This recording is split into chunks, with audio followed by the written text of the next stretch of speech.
My name is Debbie Youngs, and I'm the Director of Research, Accountability, and Assessment for Coppell ISD. I'm bringing this to you today to tell you a little bit about the ACT plan results. What does it mean to be college and career ready?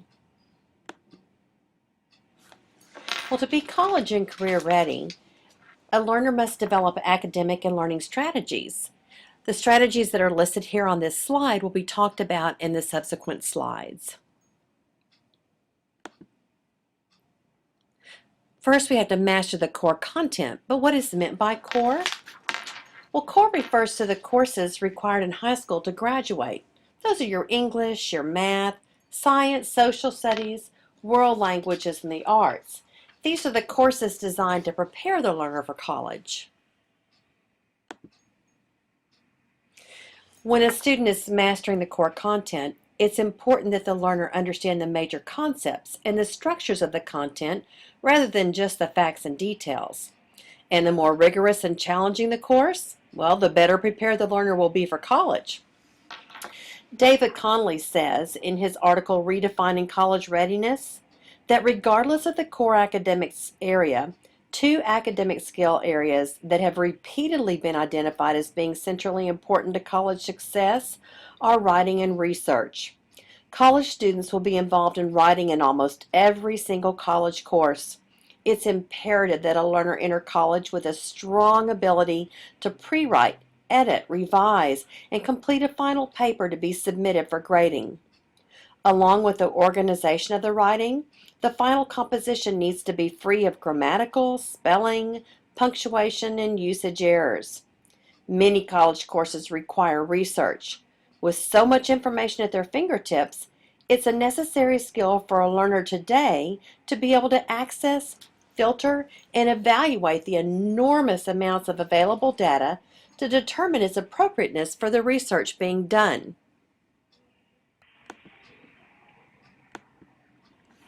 While learners need strong academic skills for college and career readiness, they also need cognitive strategies. I'm going to tell you a few of those right now. One is intellectual openness and inquisitiveness. This is curiosity. It's that desire to understand more deeply, to engage in inquiry and dialogue with others. This is a person who accepts feedback.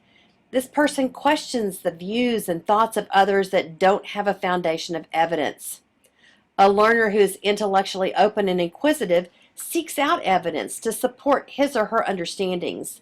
This person has a willingness to alter his or her understanding when evidence warrants. And there's a general unwillingness to accept without understanding why. Analysis is another key cognitive strategy. This goes along with the research skills I mentioned earlier. This is the learner's ability to take in data and information and evaluate it for accuracy and relevancy to the task at hand. It's the learner's ability to assess the quality of the data. Through analysis, the learner is able to compare information or data and summarize their findings. Reasoning, another cognitive strategy, is when the learner is able to talk about their position on a topic with a well-reasoned discussion. The learner is able to take opposing points and either defend their position with evidence or accept the opposing point due to the evidence given during the discussion by the opposing side. Interpretation is when the learner is able to make sense of information, even when there are conflicting points. Communication is another key cognitive strategy. It's the learner's ability to organize and construct their message into a format that allows for a meaningful conveyance of information, whether oral, written, or using multimedia. Precision and accuracy is the final key cognitive strategy we'll talk about. For this strategy, the learner knows the amount of accuracy and precision needed for a task. As a task is repeated, the level of precision and accuracy should increase. Key learning techniques are also extremely important. It's important right now to begin learning how to manage your time, whether it's a paper pencil calendar or the calendar on your iPhone or electronic device. When you have an assignment due, start looking at how to portion that out to manage your time. Don't wait until the last minute. You need to begin learning how to manage that time now to be prepared for college. Taking notes is imperative for college. Begin practicing that learning technique now. Writing everything that's said is not the correct way to take notes. There's no way to keep up with the speed that someone talks and speaks. Taking notes, you're getting the highlights, the main ideas, and jotting down a few details below each one. So practice the skill of taking notes. When studying for tests, develop a study schedule. Possibly a study group would help too. And as you study, take those breaks. They're needed to keep you fresh. Research has also shown that a change of environments helps when studying. As you study, learn the general concepts and then later add the details below that. Don't try to just memorize everything from the beginning to the end in your notes. Finally, once you feel that you're very prepared, have someone test you to see if you truly are ready for that test. And of course, memorization comes along with studying for tests and with other parts of school. Using mnemonics or other types of techniques will help an individual memorize. When reading strategically, remember to pick out the main idea and ascertain the details that support it. Learning collaboratively. Few jobs today are an island. Most jobs involve working with other people, so it's important to begin learning how to work collaboratively now. And finally, using technology, whether it's for research or collaboration or creating a product, technology is an important part of our school and work career today.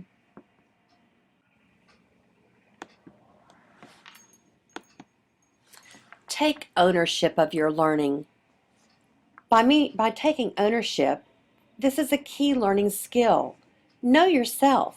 Be self-aware. Find out what your interests are, your passions, your skills and ambitions. Many colleges have a counseling center and they can administer an interest inventory. Setting goals is also important. Know what it is that you need to achieve based on self-awareness. Be motivated. Have that mindset that you will achieve your goals. And persist. Don't give up. Even if something's tough or doesn't come easily to you, persist and continue until you succeed at what you're trying to do. Monitor performance. Know how well you are really doing. Gauge your true skill level. And ask for help. Know when you're stuck and then get help. Don't view this as a weakness. It's important to ask for help when you need it. And show self-efficacy. Learn how to control the things you can control, then control them. College and career knowledge is something you also need to have to be ready for college. There are some rules of college culture. For instance, if you need help or you need a teacher to slow down or explain, it's up to you to self-advocate for yourself and ask. Some college classes move very quickly, and you need to take the initiative to keep up. If you're behind or miss a class, it's up to you to visit a teacher on office hours or get assignments and notes from a friend. Academic honesty is also one of the norms of a college environment. It's very important because college attempts to develop the whole person: intellectual, ethical, cultural, social, and physical. Therefore, successful college students value their ethics and refuse to attach their names to any work, including any individual or group homework assignments, research papers, or tests that are not truly their own work. The consequences of dishonesty can be very severe. In college, another culture or norm is that this teacher-student relationship is primarily academic, though a teacher may be friendly and welcoming to students. Gifts sometimes complicate this relationship in negative ways.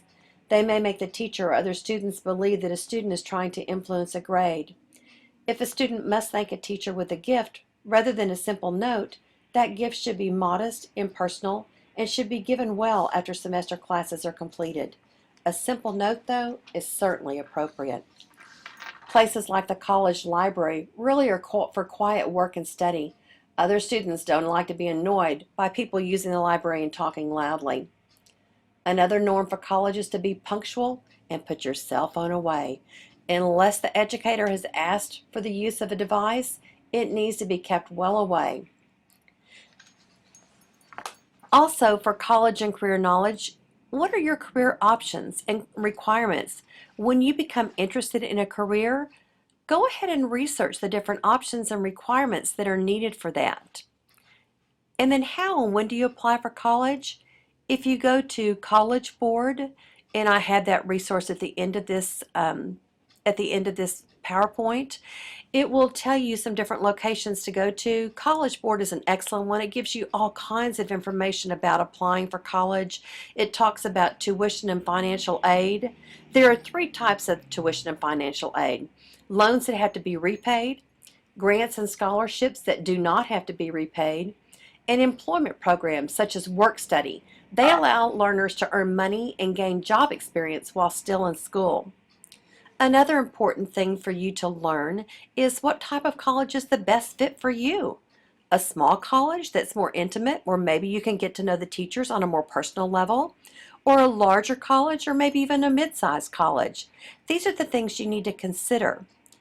Also, what do colleges look at when making admission decisions? Well, the things they consider are courses that you've taken, grades you've received, your class rank, standardized test scores like the ACT or SAT. Most applications ask for an essay or some type of personal statement. They also consider recommendations, the extracurricular activities you've been involved in, and some colleges require an interview.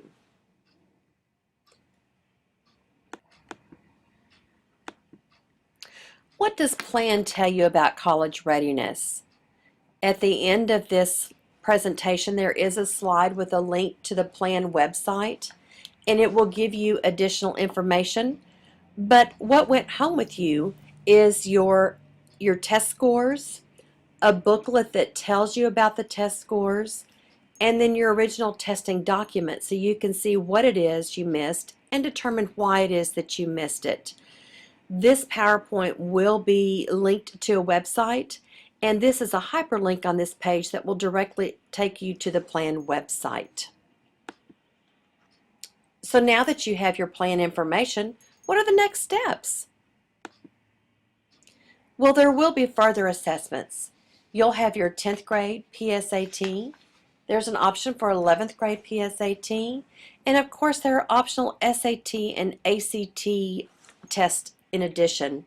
And for the SAT and ACT, when you go to their websites, they will give you the testing dates and different options for you to test, and you can take those many times.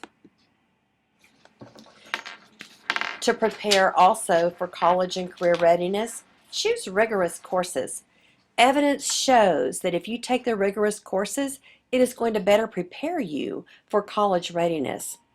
Also, take some time to view the SAT and ACT websites.